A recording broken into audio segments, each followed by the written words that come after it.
What would you do if you were the plain, overlooked daughter of a Mafia dynasty, seated at the far end of the table where nobody ever looked, watching your brother stand to name the successor everyone assumed would be a man, and instead he crossed the entire length of that room, took your hand, and slid the family's succession ring onto your finger in front of every powerful person on the coast?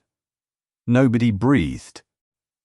The signet ring of the Corvino family had passed from don to don for 100 years, a heavy old band of blackened gold that meant one thing only, that whoever wore it spoke with the full authority of the family and would one day hold it entirely.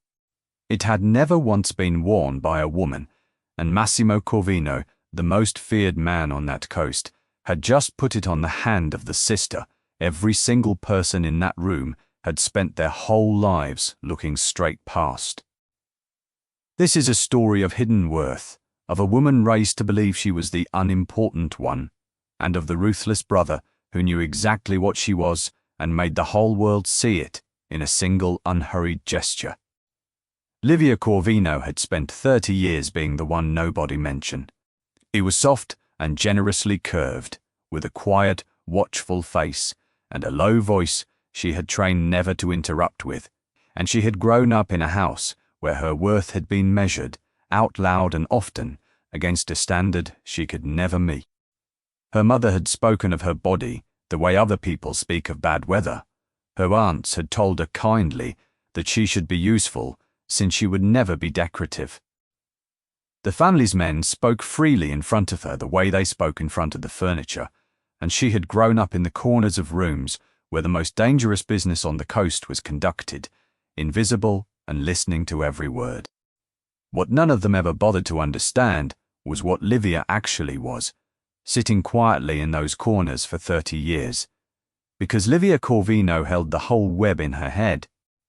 Not the money and not the guns, but the thing underneath both, which was the vast invisible ledger of obligation that a family like theirs actually ran on. Who owed whom? Which house had been given a son back alive in the winter of a bad year and never repaid it? Which alliance had been bought with a favor 2 generations ago and was still outstanding? Which lieutenant's mother had been quietly cared for through a long illness and never once asked for anything in return? She had listened from those corners since she was 9 and had forgotten nothing, and it had become something rarer than memory, an absolute map of loyalty across the entire coast, an understanding of who would move, for whom and why, that no one else alive possessed because no one else had been ignored long enough to learn it. And on the night everything changed, her brother stood up at the head of the long table, and the whole room waited to hear which of his cousins would be named. Massimo Corvino was the reason rooms had temperatures. He was tall and broad and dressed in a charcoal suit cut with lethal precision, the head of a syndicate that owned the ports and the freight lines, and the fear of every powerful family for 100 miles, and he was rumored to end a life with a single unhurried nod. He rarely raised his voice, he never needed to. And he was, that night, doing the one thing that terrified him, which was admitting that the doctors had given him a number and that the family would need a head sooner than anyone had planned. The cousins had been circling for weeks. The room was full of men who believed the ring was theirs by right of being men. And Massimo Corvino, who had spent his life watching everything, had spent it in particular watching his sister sit in the corner of every room in that house, and had noticed, over 30 years, the thing that nobody else had. He had noticed that when he had a problem no one could solve, he found himself saying it out loud in whatever room Livia was in, and that a week later it would resolve itself through a favor called in that he had not thought of. He had noticed that his sister once said mildly, over dinner, that he should not send a particular man to a particular house because the man's uncle had been on the wrong side of a thing in 1991, and the old woman there would never forget it, and that he had ignored her, and that it had cost him a year of bad blood. He had noticed. And so, on the night he named his successor, Massimo Corvino did not look at his cousins at all. He rose, and the room rose with him, and he did the thing that would be talked about on that coast for 50 years. He walked the entire length of the long table, past every powerful man waiting to be chosen. To the far end where his sister sat, where she had always sat, he took her hand, and he slid the blackened gold signet of the Corvino family onto her finger, turned to 200 silent people, and said, quietly, "My sister has sat in the corner of every room in this house for 30 years, and she is the only person in this family who knows what we owe and what we are owed. You have all been looking at the wrong Corvino your entire lives. From tonight, she speaks with my voice, and when I am gone, she will speak with her own."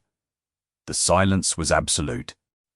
Livia sat with 100 years of blackened gold on her hand and understood that her brother had just handed her an empire, and had no idea that in doing so, he had also handed the men in that room a reason to want her dead. It did not go smoothly. The cousins were not silent for long, and within a week there were mutterings on every corner of that coast about a woman with a ring she could not possibly carry, a dying don gone sentimental. How long before the whole structure came apart?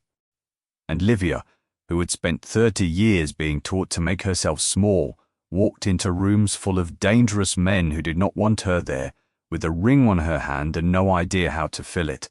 Her brother did not fill it for her. He had not given her the ring to protect her.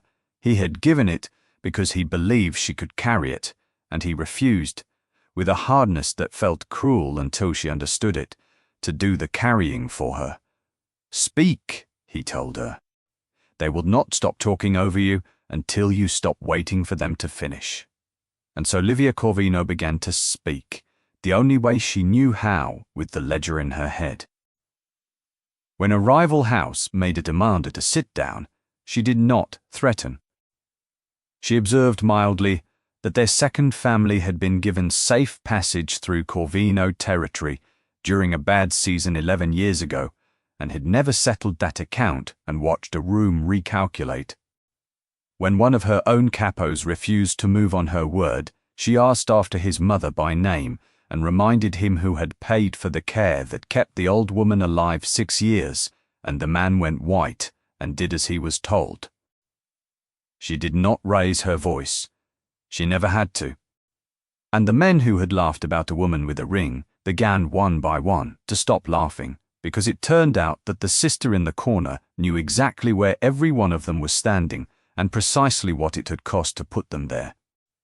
And there was one man in that house who had never once laughed.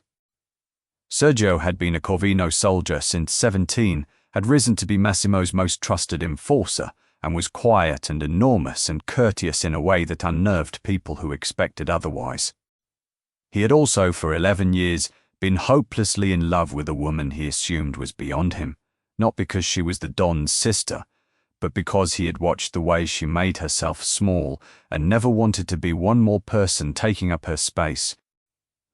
When the ring went onto her hand, Sergio was the first man in that room to kneel. And, in the months that followed, it was Sergio who stood at her shoulder, who drove her to the sit-downs, who said almost nothing and noticed everything, and who never once, not by so much as a look, asked her for anything. And Livia, who had spent 30 years certain that no one had ever looked at her that way, began to notice the way he did. Every evening they sat over a decanter of amber whiskey. She now poured for them both, and he told her about the mother the family had saved, and the debt he had never known how to repay, and she told him things she had never said aloud, about being the unimportant one, about her mother who spoke of her body like bad weather. He learned she flinched at raised voices and softened at kindness. And one night at her door, his hand rose to cradle her jaw, his thumb brushing her cheek with a gentleness absurd in a man that size, and he said quietly, "Tell me to stop, and I will never do this again." And Livia, who had never once been asked, said, "Do not stop," and he murmured good night into her hair like a man saying a prayer, anima mia, and left her standing there with her heart going like a bird. But Livia, being Livia, had been running her ledger against the recent movements of her own family, and something in it had stopped adding up. The cruelty came at a formal gathering, and it arrived wearing the family name. Ilaria Corvino was a cousin by marriage who had spent 2 years assuming that when the old Don died, the ring would land one way or another in her husband's hand, and she had never forgiven the woman who had taken it. She cornered Livia by the tall windows with an audience in tow and let her eyes travel over Livia's body in a gown of deep wine that celebrated every curve she had spent 30 years apologizing for. "Oh, look at you," Ilaria said brightly, loud enough for the room, playing at it so beautifully. She smiled like a blade. "Let us be honest, cousin, since no one else in this family will be. Massimo is dying, and dying men do sentimental things, and when he is gone, that ring comes off your finger before he is cold. These men are not following you, they are humoring a sick man's last wish. Nobody, and I do mean nobody, looks at the fat girl from the corner of the room and sees a Don. The temperature in the room dropped 20 degrees. And the old Livia would have absorbed it, made herself small, gone quietly to sit down again. But something had been rebuilt in her, and she did not lower her eyes. "You are right that I came from the corner of the room," Livia said, her low voice carrying with perfect calm. 30 years in it, while everyone in this family spoke freely in front of me, because I did not count." She turned the blackened ring once on her finger. "Which is how I know that your husband's father borrowed a great deal from this family in the year the ports closed, and that it was never repaid, and that the reason no one has ever mentioned it is that my brother chose to be generous. And it is also how I know, Ilaria, that in the last 4 months, certain movements of this family have been anticipated by people who should not have known them, and that every one of those movements passed across exactly one desk before it happened. So, do be careful whose ring you are counting the days on. The woman in the corner heard everything. The silence had teeth. Ilaria went white and left the room. And Massimo, thinner now and moving slowly, crossed the floor and took his sister's hand, the one with the ring on it, and lifted it so the whole room could see it.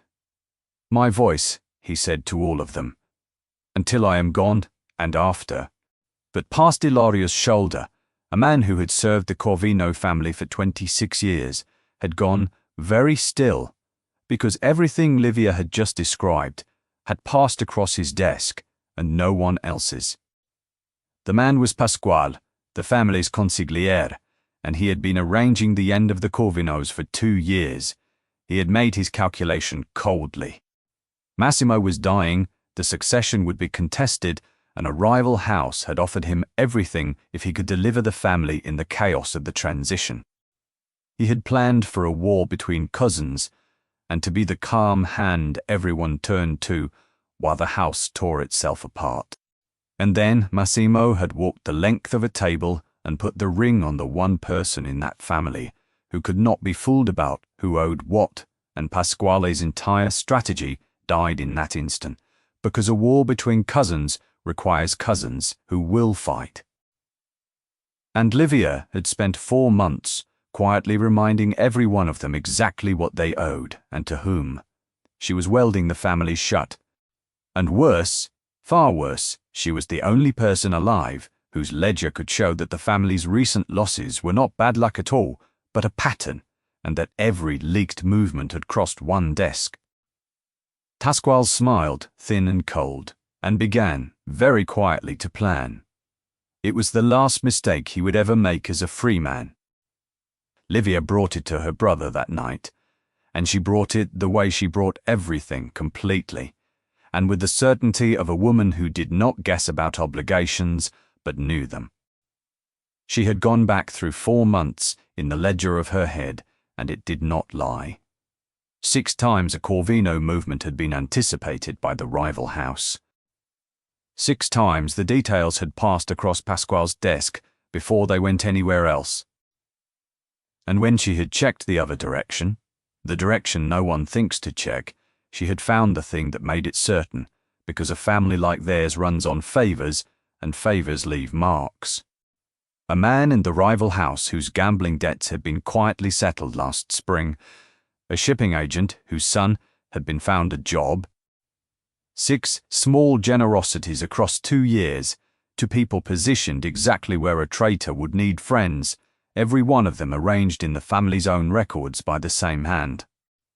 He had been buying a network with Corvino money and Corvino favors, and no one had noticed, because the only person who tracked what the family gave away was a woman everyone had stopped looking at decades ago. She laid it out on the table without drama, in order, and Massimo Corvino went very still, and then he did the thing that undid her completely. He believed her instantly. He did not ask her twice. He did not send for a man with a title to confirm what his sister had said. He looked at a case built entirely out of favors and debts, assembled by the woman he had spent 30 years watching from the head of a table, and said, quietly, Pasquale. Yes, said Livia. Then he took her face in his hands, this dying man who had never once been demonstrative in his life, and said, if I move on him, and he sees it coming, he will not come at me. I am already dying, and everyone knows it. He will come at you, because you are the only person alive who can read what he has done. And neither of them knew that Pasquale had already made that decision. The fortress went dark at 2:30. Livia woke to a silence so complete it pressed against her skin, and every instinct 30 years of listening from the corners had honed screamed that something was catastrophically wrong. The power was out. The generators stayed dead. Sergio had been drawn out at midnight to a crisis she now understood was a fabrication, and Massimo was in his room at the far end of the house, too weak to stand. And Livia, sitting up in the dark with 100 years of blackened gold on her hand, knew with terrible certainty that they had come while the house was thin, and that they had come for her. She did not scream. She did not faint. She did not run blindly. She thought, cold and clear, the way she always had from the corner of a room where the most dangerous business on the coast was being conducted 3 feet away. 2 floors below, a silenced weapon coughed, and a body met the marble. And Livia Corvino did the thing that no one in that house, friend or enemy, had ever thought to account for, because she could not fight and could not run, and she did not need to do either. She had something better than a weapon. She had the ledger.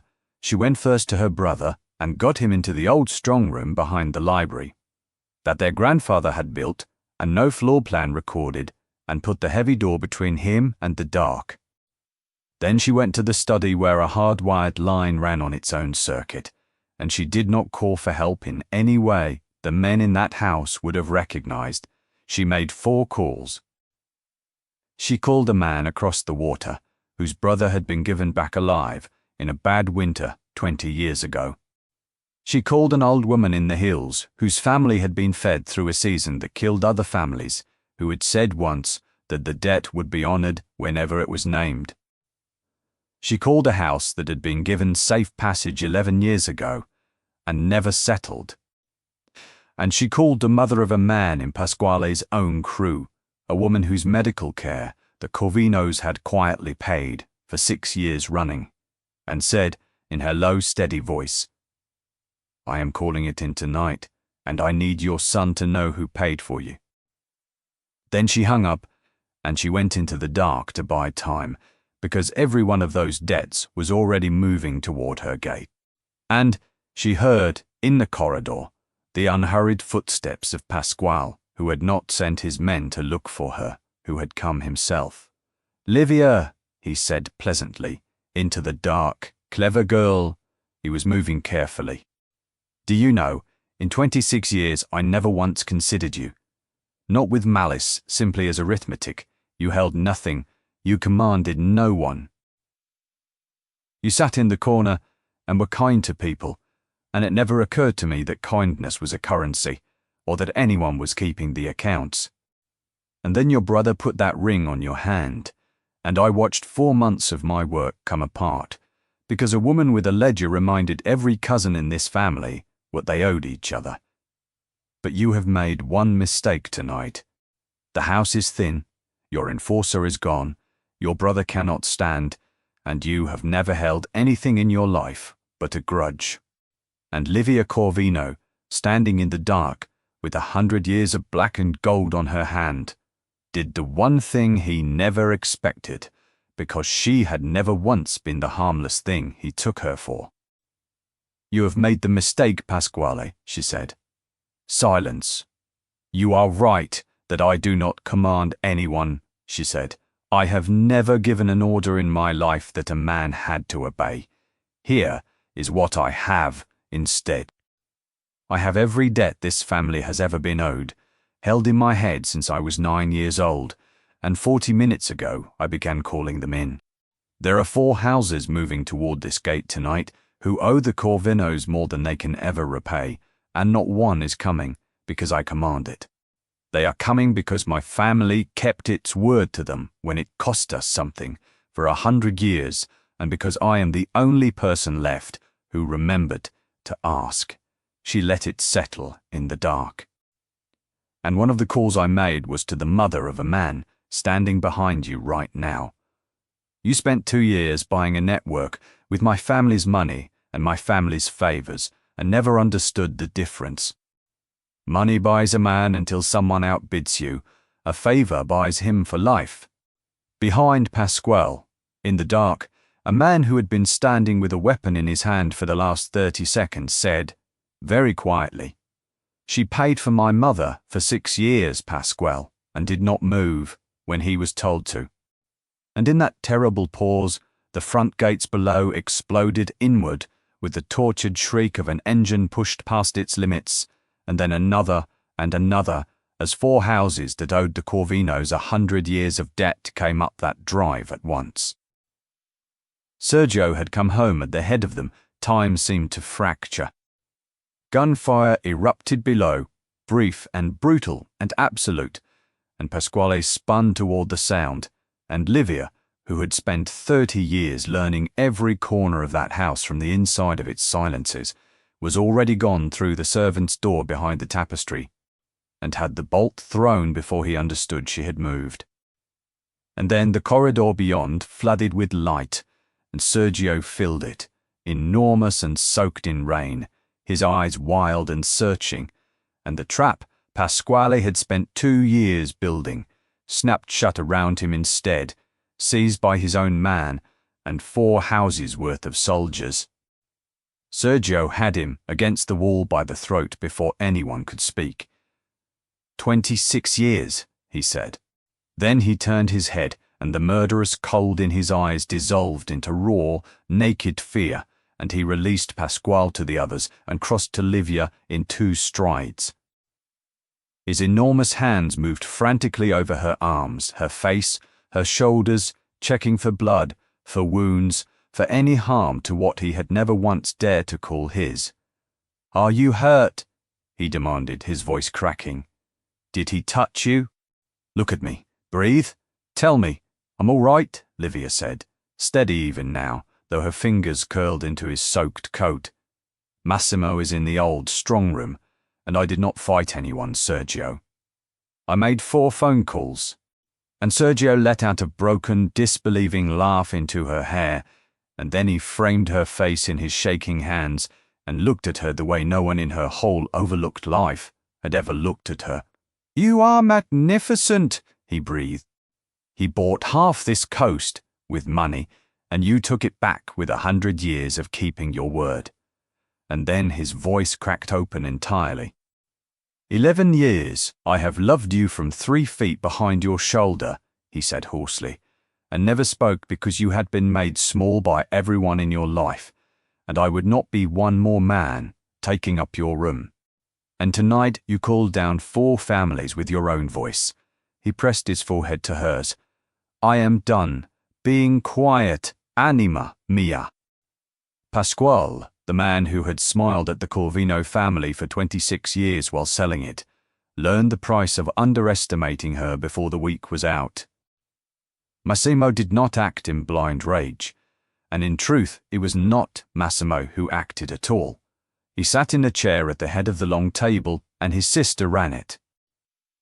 Livia laid the whole of it before the 5 families, every anticipated movement, every leaked shipment, every one of the 6 small generosities Pasquale had extended with Corvino money, to buy himself a network, all of it held perfectly in the head of a woman.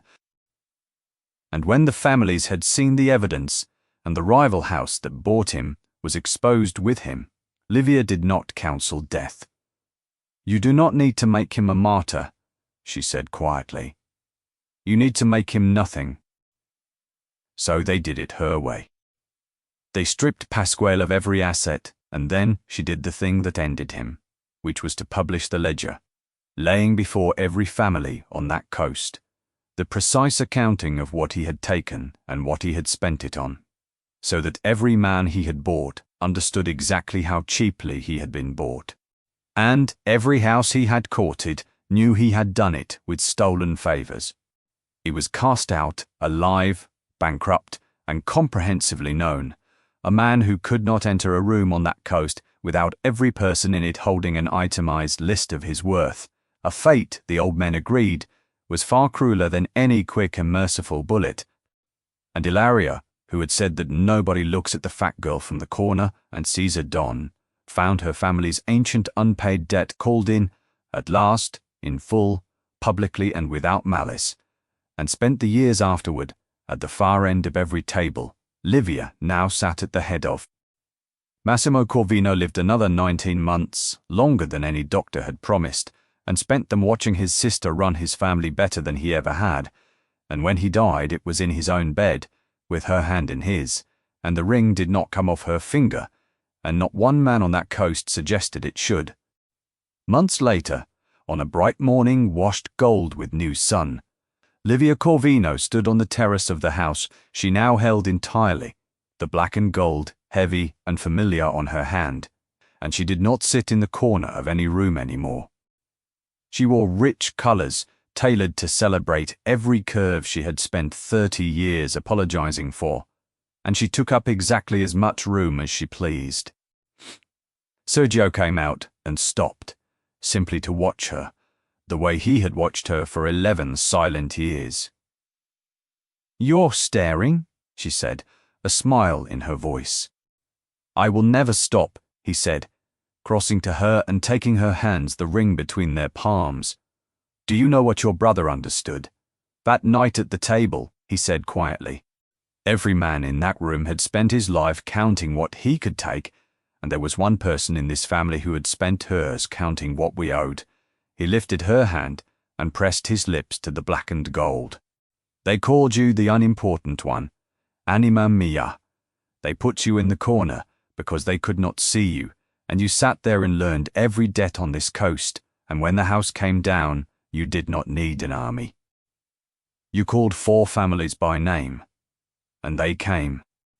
Livia looked up at the quiet man who had knelt first and waited 11 years, and out at a coast that now moved when she spoke, and for the first time in her life, she believed she was exactly enough.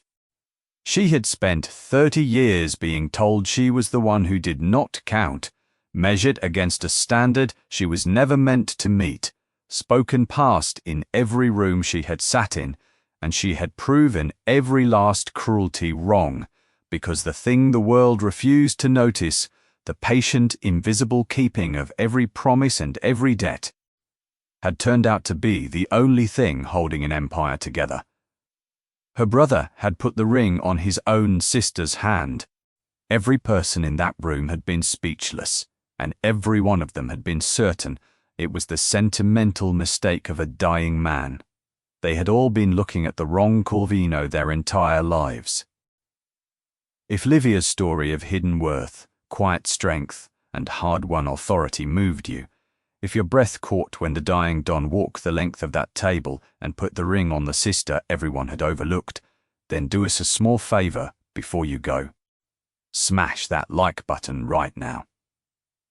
Share this story with someone who needs to hear that the person sitting quietly in the corner may be the only one who truly understands the room. Subscribe and ring the bell so you never miss another twist-filled tale of the overlooked soul who finally gets everything she deserves. And drop a comment below and tell us what was your favorite moment in Livia's story.